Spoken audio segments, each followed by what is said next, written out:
أعوذ بالله من الشيطان الرجيم بسم الله الرحمن الرحيم والصلاة والسلام على سيدنا محمد وعلى آله وأصحابه أجمعين والسلام عليكم ورحمة الله وبركاته. Frères et sœurs, assalamu alaikum wa rahmatullahi wa barakatuh. Heureux de vous retrouver, en tout cas dans une vidéo depuis un bout de temps où on peut me percevoir. Donc heureux de vous retrouver afin non pas de partager avec vous cette présente vidéo, mais uniquement donc de faire une note préliminaire par rapport à la vidéo que je prépare sur le Cheikh Imran Hussein. Donc très récemment, j'avais signalé sur ma page Facebook que j'avais l'intention de faire une vidéo sur le Cheikh Imran Hussein. Et ce qui a motivé donc la réalisation de cette vidéo, c'était le fait que j'avais analysé par hasard, j'avais vu sa vidéo dans un premier temps, tout à fait par hasard, et j'avais entendu ses propos sur la question syrienne, quelle était sa position sur la question syrienne.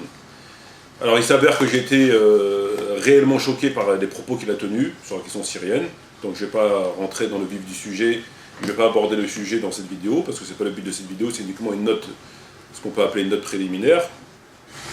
Et donc j'ai été réellement choqué par les propos qu'il a tenus. Quand je dis choqué, je pose mes mots et Dieu sait qu'il m'en faut beaucoup pour me choquer. Donc après quoi j'ai décidé d'écouter, de consulter ces différentes vidéos. Alors d'aujourd'hui j'en ai visionné deux, donc une qui évoque la question syrienne et une autre qui évoque la lapidation en islam. Donc j'ai pas les titres sous les yeux, je ne me rappelle pas des titres exactement, peu importe. Alors dans ces deux vidéos, donc je les ai analysées, j'ai extrait de ces deux vidéos des propos qui me semblent complètement faux, et seulement que je puisse dire, ce n'est pas complètement erroné, ce sont des propos complètement hérétiques et extrêmement graves, notamment sur la question syrienne, mais aussi sur la question de la lapidation, puisque dans la vidéo sur la question de la lapidation, on pourra constater que le shir considère que la lapidation a été abrogée,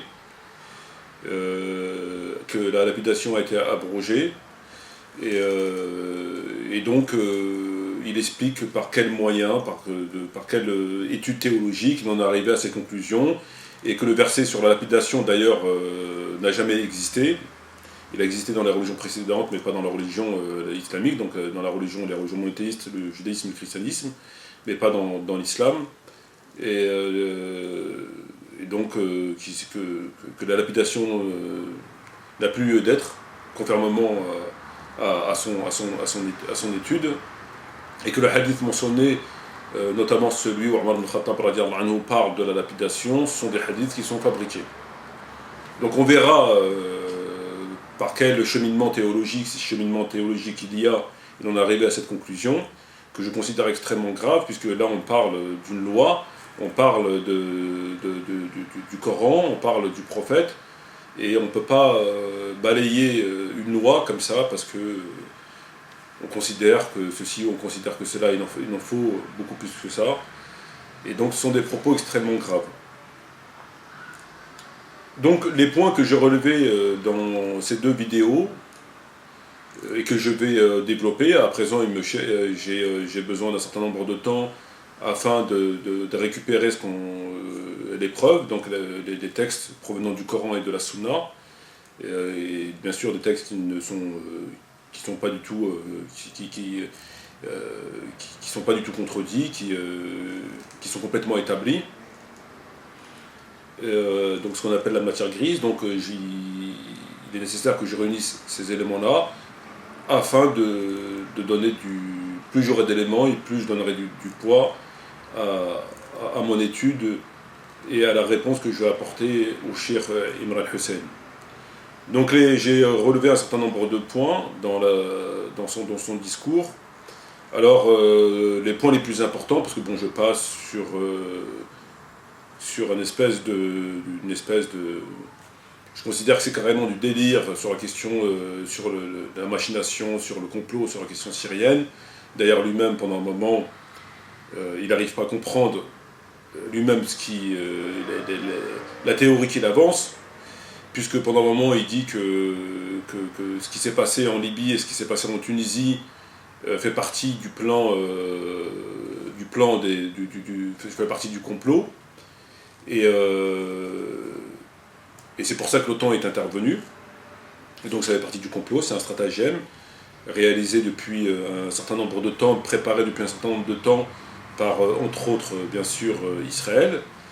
Et ensuite, il n'arrive pas à comprendre, de son propre aveu, pourquoi que l'OTAN n'est pas intervenue en Syrie.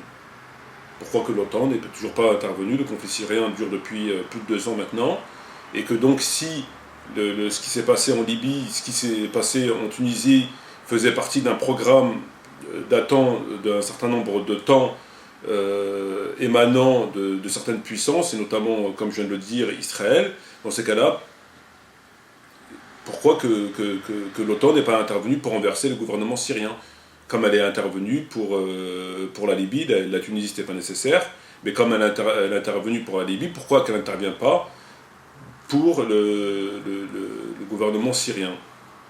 Alors, on parle du veto russe, etc., mais bon, ça, on verra que bon... Donc ces questions-là, à la limite, j'ai pas eu besoin de les aborder, puisque en réalité, ce qui m'intéresse, c'est de relever les points qui feront l'objet d'absolument aucune contestation. Parce que je sais très bien qu'il y aura toujours quelqu'un, il y aura toujours un certain nombre de personnes de bonne foi, de mauvaise foi, qui diront non mais ceci, non mais cela, non mais ceci, non mais cela. Ça on connaît, même si c'est clair, même si c'est... Donc on connaît. Donc tous ces points-là, je les ai écartés, j'ai pris uniquement les points qui feront, je pense, l'unanimité. Et les points que je vais aborder sont entre autres la question de l'abrogation dans l'islam, puisque le cheikh Imran al-Hussein considère que l'abrogation en islam n'existe pas. Il n'y a pas d'abrogation en islam, et que l'abrogation, quand Dieu parle de l'abrogation, c'est l'abrogation des pratiques antérieures, c'est-à-dire la religion chrétienne et la religion juive. L'abrogation, c'est l'abrogation des lois antérieures à l'islam, que Dieu parle. Il n'y a pas dans le Coran d'abrogation. Il n'y a pas un verset qui a été révélé et qui a ensuite été abrogé.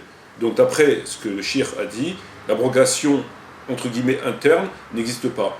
L'abrogation concerne ce que Dieu a abrogé, ce que les autres religions faisaient, et que Dieu a abrogé par l'islam. C'est ça l'abrogation pour lui. Donc dans le Coran, il n'y a pas d'abrogation. Ça n'existe pas. Sur la lapidation, il considère que la lapidation a été... le verset sur la lapidation n'existe pas. Il n'a jamais existé.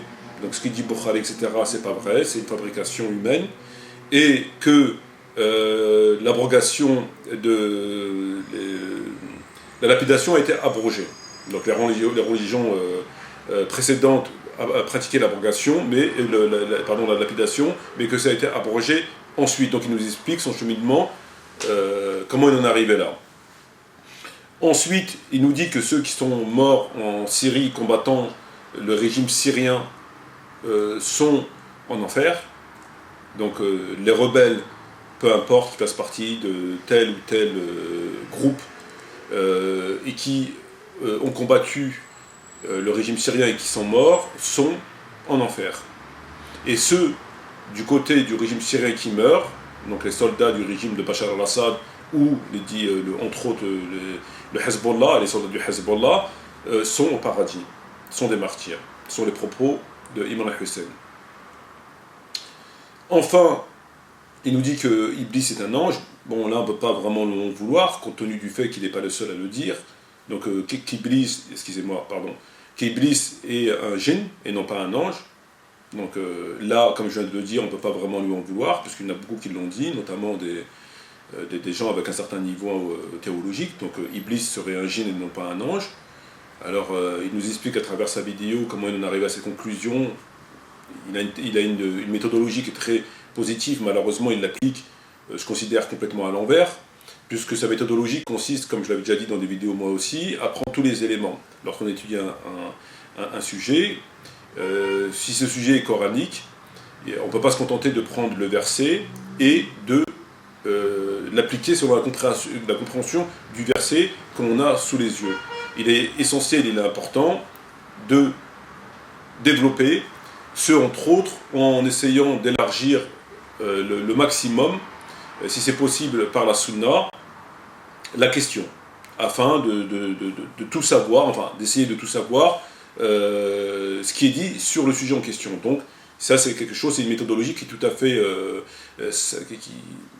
à bas de soi. On ne peut pas prendre un hadith et le lire et l'appliquer et donner son avis uniquement sur le texte qu'on a sous les yeux. Parce qu'il y a des paramètres liés au Coran et des paramètres liés, même s'il y a une action commune, avec le hadith.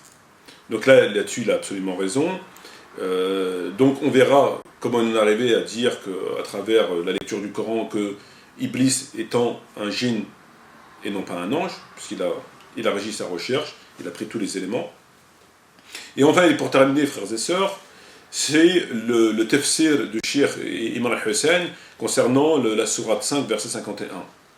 Alors le Cheikh Imran al-Hussein, donc le verset c'est vous qui croyez ne prenez pas pour aller les juifs et les chrétiens, ils sont alliés les uns des autres, celui qui les prend comme alliés en fait partie.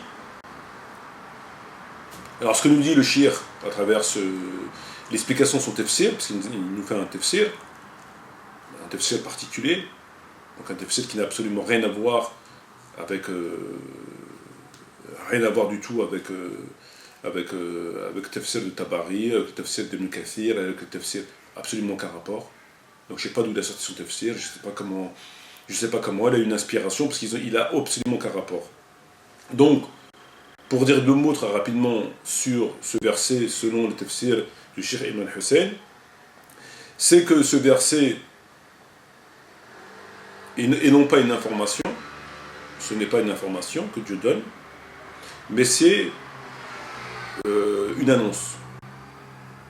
En fait, c'est une annonce, comme une espèce de prédiction, c'est une annonce. Donc, le verset en question, ne prenez pas les juifs et les chrétiens, ne s'applique pas lorsqu'il a été révélé. Il n'a pas été révélé pour les juifs et les chrétiens qui vivaient à l'époque du prophète et autour du prophète, Mohammed alayhi salam. C'est une annonce pour les juifs et les chrétiens qui vont venir ensuite. Donc les juifs et les chrétiens sionistes. Voilà. C'est ce que nous dit le Cheikh Imran Hussein. Alors franchement, j'ai entendu énormément de choses, mais là, c'est vraiment... je comprends pas. Je comprends pas comment qu'on peut être dans la théologie, c'est-à-dire avoir un statut d'étudiant, de shir, de savant, de ce que vous voulez, peu importe, c'est pas la question, c'est pas le titre qui compte. Mais comment on peut être dans la théologie, donc avoir les livres qu'on a, et en arriver à dire des choses autant opposées, mais complètement opposées au texte. Parce que ce qu'il dit, c'est à l'opposé des textes, mais alors vraiment à l'opposé. Ça n'a absolument aucun sens, mais aucun sens. Il est d'ailleurs le seul, je pense, à dire ce genre de choses. C'est-à-dire qu'il n'a même pas, dans ce qu'il dit, un début de commencement, ne serait-ce qu'un mot dans l'origine, épuisé ou dans le Coran, ou dans la Sunna. Rien. C'est une pure invention. Une pure invention. Alors là, franchement, je m'attendais pas à recueillir ce genre d'éléments, d'informations. Et je ne savais pas qu'il était possible d'être musulman, et plus précisément un étudiant, et davantage lorsqu'on porte le titre de shir, et peut-être même bientôt de savant, et dire des choses aussi débiles. Là, je suis vraiment... Aussi bien, je peux comprendre la position des propos du professeur, savant, intellectuel, théologien, etc., Tariq Ramadan, lorsqu'il dit ces mensonges. Ces mensonges, l'origine de ces propos, sont issus d'une volonté, je l'ai dit, je le redis, je le redirai, de mentir, afin d'avoir un discours religieux qui est acceptable, de le rendre acceptable auprès des non-musulmans, c'est-à-dire, plus précisément, les notables non-musulmans. Donc de rendre le discours de l'islam, puisqu'il ne plaît pas à tout le monde. Donc, on sait bien que l'islam, les textes du Coran sur la lapidation, sur la flagellation, sur la polygamie, sur le djihad, sur un certain nombre de choses, ne plaisent pas à tout le monde. Donc, il ment, il déforme, il invente, il fait sa choucroute, il fait sa gamelle, hein, il fait sa petite cuisine, et il en arrive à tenir des propos qui sont complètement mensongers, etc. Donc, afin de rendre son message plus acceptable, c'est même pas plus acceptable, c'est carrément acceptable, auprès des koufars, auprès des notables non-musulmans. Et ce, dans un but tout à fait clair et tout à fait évident, afin de se rendre lui-même acceptable. Puisqu'il est bien évident qu'on aurait du mal à imaginer une proximité amicale, des invitations venant des koufars, si la personne tient le discours que eux considèrent comme étant détestable. Ça me semble tout à fait évident. Voilà. Donc, c'est sa stratégie. C'est sa stratégie, puis elle a relativement bien fonctionné, parce qu'il y a un certain nombre, on sait bien que ceux qui l'écoutent sont des universitaires, des gens qui ont un certain niveau, et qui, en général, n'ont aucun rapport avec la religion, si ce ne c'est que l'origine, ou un islam de pure forme, mais en général, ils sont tellement dans leur monde que, voilà quoi, c'est bon. On connaît cette catégorie de personnes, et puis ils ratissent en général très large. C'est pour ça qu'il y a une espèce de... un certain nombre de... il y a un discours, voilà, on va dire à la femme qui ne porte pas le voile, c'est pas grave, c'est pas haram, etc. Donc la femme qui ne porte pas le voile, elle va aimer son discours. La femme qui porte le voile, elle va dire que le voile c'est bien, donc la femme qui va porter le voile, elle va aimer son discours. La personne qui prie, c'est bien de prier, donc la personne qui ne prie pas, mais c'est pas grave, tu prieras la prochaine fois, en gros, hein, pour caricaturer, la personne elle va aimer son discours. La personne qui boit de l'alcool, oui c'est pas bien l'alcool, mais bon, Dieu est pardonneur, etc. Donc elle va aimer son discours, donc il ratisse large. C'est un discours justement qui a pour but de se mettre personne à dos. Donc en fait, voilà, c'est sa stratégie. Sa stratégie, elle est scalée. J'ai apporté les preuves, notamment sur son discours concernant les homosexuels, qui sont incontestables. Et puis voilà, alors que là, dans le cadre du Cheikh Imran al-Hussein, c'est... je sais pas, j'arrive pas à comprendre. Parce que je le qualifie pas, moi, en ce qui me concerne, de manipulateur ou de faisant partie de telle secte, donc, qui tient des propos qui sont insensés parce qu'il fait partie de telle secte, donc il veut protéger sa secte, etc. C'est pas ce que j'ai constaté. Donc je vois pas j'arrive pas à comprendre comment il peut dire des choses comme ça. Comment il peut dire que l'abrogation n'existe pas en islam, que quand Dieu parle de l'abrogation, ce que je viens de dire, etc., j'arrive pas à comprendre. J'arrive vraiment pas à comprendre, donc je sais pas. Et j'arrive encore moins à comprendre les gens que lorsqu'il fait des discours, ils le prennent en photo, et il y a un certain succès. Alors je sais très bien qu'en général, la masse n'est pas très érudit, qu'on peut leur dire tout et son contraire, ils verront que du feu. Et ça, on le sait. Mais à ce point, il faudrait essayer, à mon avis, il faudrait essayer de voir jusqu'où nos frères et nos sœurs peuvent être manipulables. Voilà. Il faudrait voir jusqu'où. Donc il faudrait monter en intensité, en conneries, et voir jusqu'où voilà, quand ils diront stop, quand ils diront là tu dis n'importe quoi, là c'est pas acceptable. Parce qu'on leur parle d'intégration, ils acceptent l'intégration. On leur parle du vote, ils acceptent le vote. Parce qu'on leur dit que c'est un moindre mal. Le vote est un moindre mal. Donc c'est un moindre mal. C'est un concept religieux qui bien sûr, qui est religieux, il n'y a aucun problème, il fait partie de l'islam, ce concept du moindre mal, et de toute façon il est logique,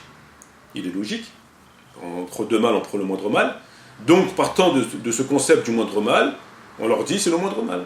Si vous ne votez pas, vous n'aurez pas ceci et cela, par contre si vous votez, vous aurez ceci ou cela, donc votez. Alors que c'est complètement débile, puisque on se met dans une situation qui est contraire à l'islam, selon violant un certain nombre de lois, qu'elles soient coraniques ou prophétiques, en tout cas des obligations ou des interdictions. Donc on se met dans ces situations-là. Et si on ne s'est pas mis nous-mêmes dans cette situation-là, on y est. Et on connaît l'infraction. Et on sait qu'on est en contradiction.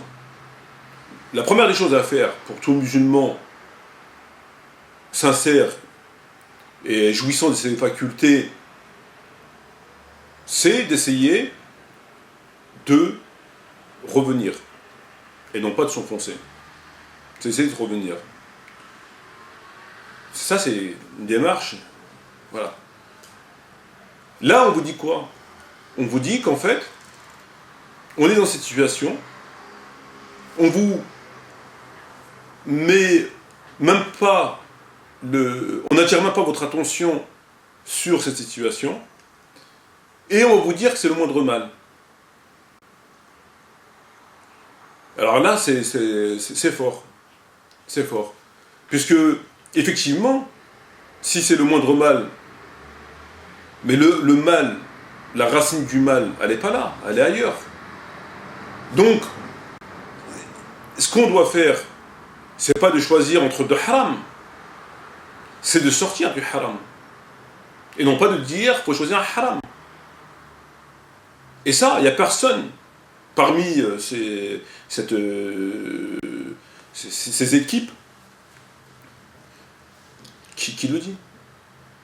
Et vraisemblablement, il y a un discours qu'on ne veut pas entendre. Vraisemblablement, il y a un discours qu'on ne veut pas entendre. Ça ne nous intéresse pas. On sait que le problème, il est là. On sait qu'on est en infraction par rapport à ça. On sait tout ça. Mais on ne veut pas l'entendre. Et on va chercher le problème ailleurs. En parlant d'islamophobie, en parlant de c'est la faute à Sarkozy, c'est la faute aux Américains, c'est la faute aux Juifs, c'est la faute à mon voisin, c'est la faute à ma voisine, c'est la faute au concierge, c'est la faute à Obama, c'est la faute aux chiites, c'est la faute aux... Voilà. Mais c'est jamais notre faute à nous. Et ce discours, on ne veut pas l'entendre. Donc tout ça, c'est que du faux. Et on ne peut pas se nourrir de ça. Si on veut progresser, si on veut avancer, si on veut réaliser, on ne peut pas se nourrir de ça. On ne peut pas se nourrir de faux. Voilà. Donc pour moi, c'est très simple.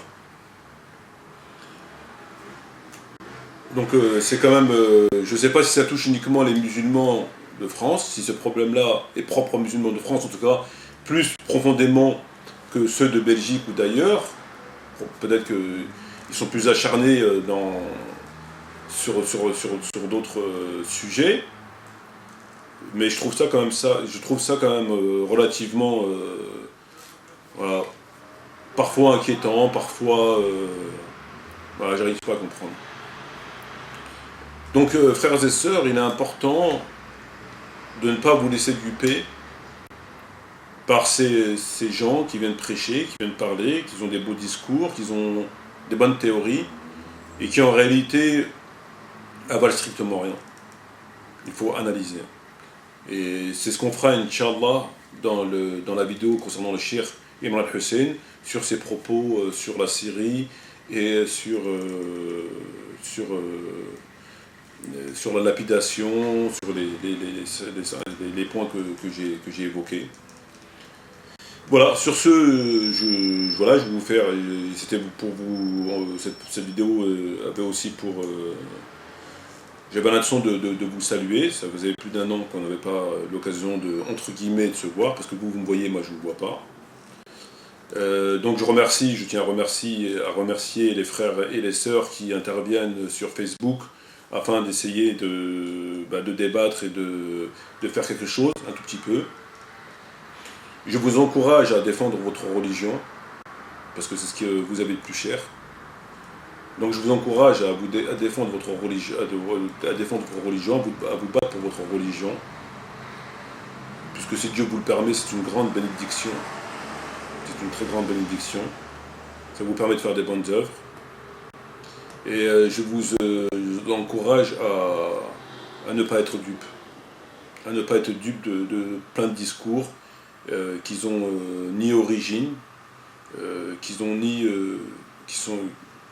Voilà, c'est juste des discours pour parler, malheureusement. Sur ce, frères et sœurs, je vous remercie de m'avoir écouté. Donc, Inch'Allah, à bientôt pour développer la question de Imran Hussein. Je vous dis shukran jazilan wa salam alaikum wa rahmatullahi wa barakatuh et prenez soin de vous. Merci beaucoup et à bientôt, Inch'Allah.